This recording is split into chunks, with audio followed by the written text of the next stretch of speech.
Chapter 6. Subject: Staff Sergeant Power. Species human. Location: classified.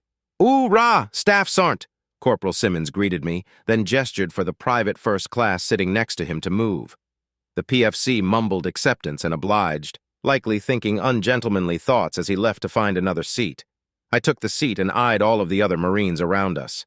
"Rah, how are things?" I asked. The Goliath-class transport shuttle they've shoved us in is about as bare bones as it gets. Wall-to-wall seating with what can barely be called chairs, not even windows to look out of. It's like taking a really big bus. Its only saving grace would be that it's normally be less cramped than a bus, but that's not applicable this time. These shuttles are typically used for transporting crew from station to ship when the ship is unable to dock with the station for whatever reason. The reason is usually because the ship is too large for the station, or an absolute fuck-ton of people need to be moved all at once, and it's faster to use multiple docks. Sometimes, though, the powers that be just don't want a certain ship to appear in the docking logs of a station while they load their crew. Instead of crew, though, this shuttle is carrying a couple hundred Marines to parts unknown. Before I boarded, I clocked a few more Goliaths that were docked. That's a lot of personnel that's being moved, and that doesn't exactly bode well. "Could be better, could be worse. There's a lot of nervous Marines aboard," Simmons said. I nodded, not needing to ask why. A ton of Marines getting moved with no clue as to what's up would make anyone nervous. To top it off, though, there aren't just Marine Special Operations Command units aboard. There's plenty of rank and file Marines, too. When MARSOC travels with the grunts, excrement has hit the ventilator. "Any good scuttlebutt on where we're going?" I leaned back with a sigh. "Not really. Not even the normies have any clue, which they aren't used to at all," Simmons said. "A normie officer gets word about something, they usually tell the whole fleet." I rolled my eyes at his use of the word normie. It's intended to be slang for a normal Marine. However, for such a thing to exist, there must also exist some semblance of normality, which happens to be impossible in the Marine Corps. I doubt any Marine has actually experienced normal since they joined up. "There aren't any MARSOC officers aboard either," Simmons clicked his tongue. "Can't even pester them about it." "It's not as if they would tell you even if they were here," I said. "I mean, there's always advanced interrogation techniques," Simmons laughed. "That'll get you a stay in the brig, or worse, a prison colony." "Well, depending on what they tell me, that may be preferable. I got a bad feeling about this, Staff Sergeant. Stow it. Had enough of bad feelings. Whatever we're in for, it's either good, bad, or none of the above. But no matter what it is, it's out of our control." I turned to look him in the eye. "It's a waste of energy to worry over things you can't control. Understood?" Aye, Staff Sergeant." "Marines aren't wasteful, are we, Corporal?" "No, Staff Sergeant." I stared at him a moment longer, then crossed my arms and rested my chin on my chest. The thought was to try to catch some shut-eye, but the seat was too uncomfortable. It was designed for people who weren't genetically altered, and it was digging into my ass cheeks. That combined with the vibration from the shuttle's engines shaking the seat made for a very restless attempt at a nap. "Where are the others?" I asked, giving up on resting to pass the time. "I don't know about the Sarnts, but Johnson decided to be a goody two-shoes and volunteered to help with loading cargo. Haven't seen him since," Simmons answered. "Cargo?" I asked. "After our mission on Earth, the powers that be hadn't been able to find another use for us. We'd been placed on standby for 3.5 months, then given a full month of leave. I'd say they were being uncharacteristically generous if I hadn't seen the news. The moment we reported back, we were told of our impending transfer. Of course, paperwork still accrues while you're on leave, so I had spent all day yesterday filling it out and filed it this morning. It took so long that I nearly missed the shuttle." "Yeah, they loaded up the armory. Or most of it, I guess." I thought for a moment. "That means that there probably isn't much of an armory where we're going." "Yeah, and it means I get to keep the same rifle," Simmons chuckled. "Glad I don't have to come up with a new name." "Holy shit, you still name your weapons?" I raised an eyebrow. "Simmons, you've got the most confusing moto ratio I've ever fucking seen. What do you mean, Staff Sergeant? You name your weapons like a boot, but won't help load cargo. You'll go on extremely dangerous top-secret missions and perform admirably, but I don't think I've ever seen you correctly wear your uniform. and you'll PT until you pass out, but you won't listen to a damn thing Sapient Relations tells you. You see what I mean? Oh, Simmons thought for a moment, and then shrugged. That's just me, I guess. Never really thought about it that way. You're like half moto and half shitbag. It's confusing. I shook my head. Well, whatever. What's your weapon's name? Charles Bourgeois III, Simmons grinned. He's all classy and shit.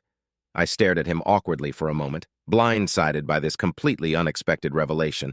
Oh, yeah, classy, I stammered. Nice choice for a name. He noted my reaction, and his grin faded. I know what you're thinking, but I'm not into men, staff sergeant. Simmons, I mean this with all sincerity. Your preferences in regards to your sexual partners are of no concern to me, so long as those preferences are in line with the Uniform Code of Military Justice and relevant local legislation. Okay, but I like women, though. Didn't say you don't. Like, I get that they tell you to treat your weapon like a lover and whatnot, and on some level I even understand why, but guns are totally guys, you know?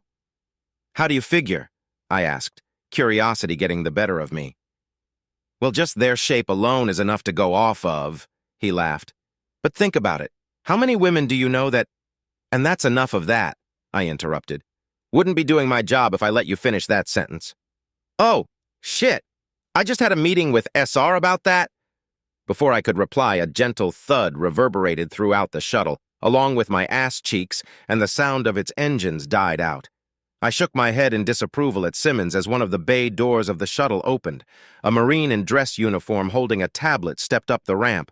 "Ooh-rah, gents! MARSOC is going to be the first to unload," she said. A wide variety of groans and swears spread throughout the shuttle. Yeah. Once you leave the shuttle, find your CO and form up where they tell you to. Again, MARSOC goes first. Move it. Simmons and I, along with several other MARSOC agents, stood and proceeded to make our way off of the shuttle. A quick glance around told me there were at least 30 other MARSOC Marines, but didn't reveal where Corporal Johnson or Sergeants Hanson and Smith were. Maybe the sergeants caught an earlier shuttle and Johnson caught a later one. We exited the shuttle into an extremely large bay. Before a sense of agoraphobia could kick in, another Marine in dress uniform gestured at us and pointed toward a door. While we walked, I looked around the bay and nearly stopped dead. An entire ship was in the bay with us, and it's always awe-inspiring to see one this closely. We must be aboard a carrier then. The exit led to a corridor that had guide lights flashing on the floor, indicating that we should follow them. We did so until we found Major General Holt and Colonel Steele. I had to fight not to raise my eyebrows. It's not every day you see your battalion CO wearing dress reds. We exchanged salutes, Steele gestured to the nearby wall, and we all lined up against it in the position of attention. "Oorah, gentlemen," the colonel said. "Oorah, sir," we replied. "Parade rest," Holt ordered, and paused while we complied. "We've got more groups incoming, so we're going to make this quick. Welcome aboard the USSS Thanatos. This will be your home for the time being." Holt nodded at Steele, who began to explain where we would be eating and sleeping. While he spoke, I tried to piece together what we could possibly be doing aboard a diplomatic vessel. Even if the entirety of the United Systems Senate and Directorate were going to be aboard, there's far too many Marines for this to just be guard duty. "All right, that's where things are," Colonel Steele said.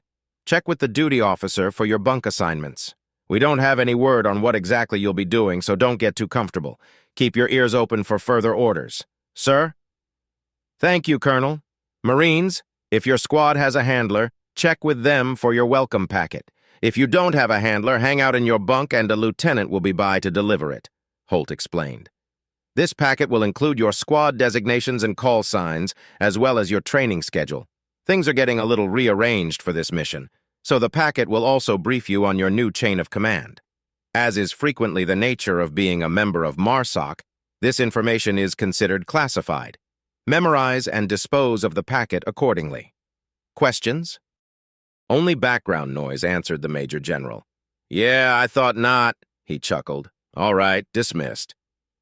All 30-plus MARSOC Marines snapped to attention and saluted, then started on their journeys to find the duty officer. Simmons and I hung back for a bit to look for the rest of our squad. After a quick check of all the faces, we came to the realization that Hansen, Smith, and Johnson must have been aboard a different shuttle. "Should we wait for 'em, Staff Sergeant?" Simmons asked. "No," I replied. "Let's go see the duty officer and get settled in. They'll find us later." We followed Colonel Steele's instructions to find the duty officer and ended up in a series of maze-like hallways. Even though the hallways were clearly marked, we almost ended up like a butter bar in a land nav course. In a word, lost. The curvature of the ship led to some interesting design choices when it came to the corridors. Some corridors were curved to the left or right, which messes with one's sense of direction. Others have this optical illusion that make you believe that you're going down a hill. None of this is helped by the fact that gravity is always straight down due to the artificial gravity generators. I had just given up on my sense of direction and had started mindlessly following the signs when we ran into an alien. A humanoid reptile, relatively short but muscular in build. An Urakari, if properly recall my briefings. I gave it a friendly nod as I passed, but Simmons stopped. "Shiphead Ulena, long time no see," the corporal said. I was shocked for a couple of reasons. First, because I hadn't expected him to know the first alien I've ever seen. And second, Simmons remembering the face of an alien. Hell must be going through a cold snap. "Corporal Simmons, glad to see you again. Yes, it has been quite some time since we've last seen each other," the reptilian said. "I trust you've been well. How did your meeting with, SR go?" "I see your reputation extends beyond the United Systems," I said to Simmons without a single note of humor. Simmons laughed nervously. "I guess so, Staff Sergeant. Yeah, the meeting went okay, shiphead. Anyways, I heard they've got you and the Loalana pulling diplomatic duty these days." "You must have really good hearing," Ulena chuckled. "Yes, they had us take a training course and assigned us to the Thanatos. Even so, I feel alien, pardon the term in this position, and wish to return to my previous duties. And you? I was under the impression that your duties had taken you elsewhere." "Yeah, they did, but both Johnson and I are back aboard the Thanatos. Don't really know why, though. Oh, this is my new squad leader, Staff Sergeant Power. Staff Sergeant, this is shiphead Ulena. Johnson and I helped pull him and his crew off of his ship back in Saul. Before all this started." "Pleasure to meet you, Staff Sergeant Power," Ulena said, offering a handshake. I nodded and gave the reptilian ship commander a firm yet gentle handshake. His grip was remarkably tight for someone his height. "Nice to meet you too, shiphead Ulena," I said. "I hope Corporal Simmons behaved himself during your interactions." Ulena laughed.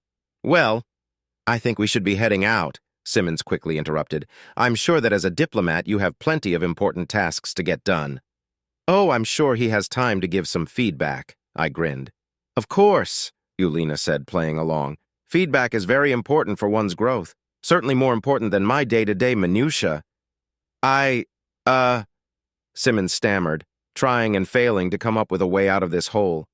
"Shit. Fine, I referred to Intel Officer Crean as a lizard lady. I already got shit from SR about it, though, so you two don't need to pile on." "How did Sapient Resources hear about that anyway?" Ulena asked. "Crean said she didn't report it." "Nah, Johnson did." "Your friend reported you?" "Oh, Johnson and I are battle buddies, not friends," Simmons laughed. "Hard to explain the difference. Like we'll die for each other and kill for each other, but won't risk our careers for each other, you know what I mean? If Johnson's nose wasn't so clean, I'd have probably reported him for something by now, too." Ulena and I stared blankly at Simmons. I nearly argued with him because of how often they'd been paired together, but then I recalled that they didn't exactly hang out when they were off duty. Nor did they request assignment to this squad. Just luck of the draw, I guess. "Well, anyway, we really should be going," Simmons said. "As I said, we don't know why we're here and should probably go find out." "Right. Nice seeing you again," Ulena said. "And nice to meet you, Staff Sergeant." "Pleasure meeting you too, shiphead," I replied. We watched as Ulena continued down the corridor, and we began heading in the opposite direction. We walked in silence for a while, but a question kept burning in my mind. Something that didn't make much sense, and I desperately needed clarification on. "You and Johnson really aren't friends?" I asked.